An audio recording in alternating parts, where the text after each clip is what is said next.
As we kick off November, the month of being thankful and grateful for all of the many blessings that we have, I want to start by focusing on one of the people that epitomizes knowing and living their purpose. I have known Tony Burton for decades, since he was in high school. And when I think of Tony, the characteristic that comes to mind for me is compassion.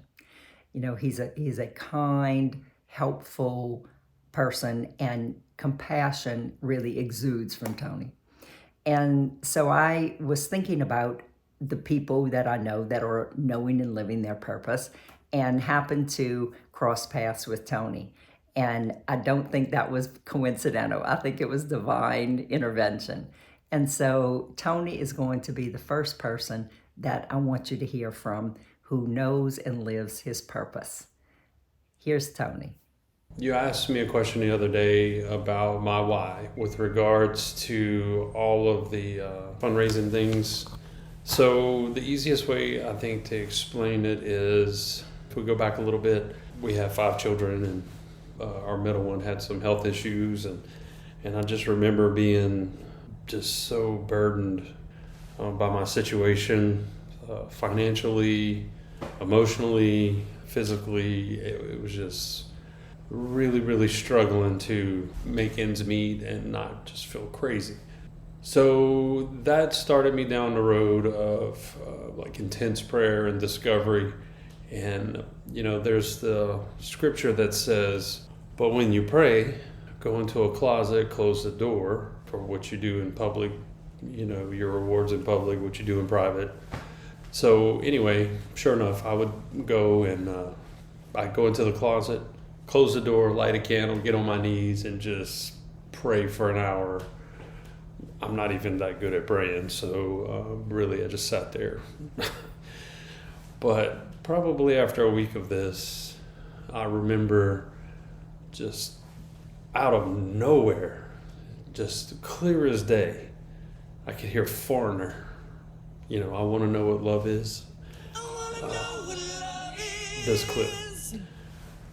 And I remember jumping up and thinking, oh my God, I can't believe that. Like, am I going crazy? I looked in my room, looked around, I couldn't hear any music, nobody was home.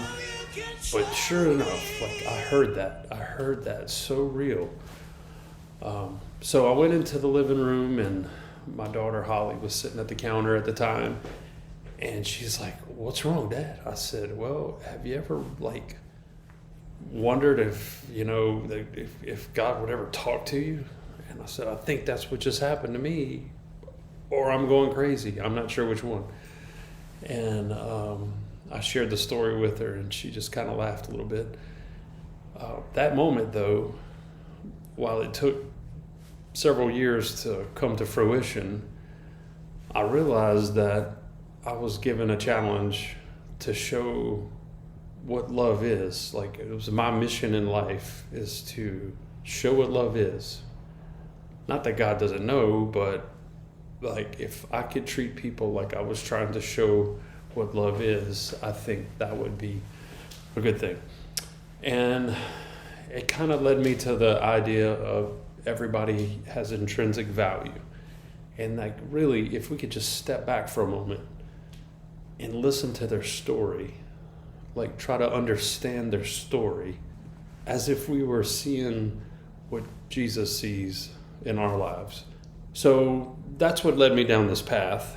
And what I've noticed was the more I would do that, the less my problems became a problem. When I was focused on others instead of myself, I kind of realized that I was better.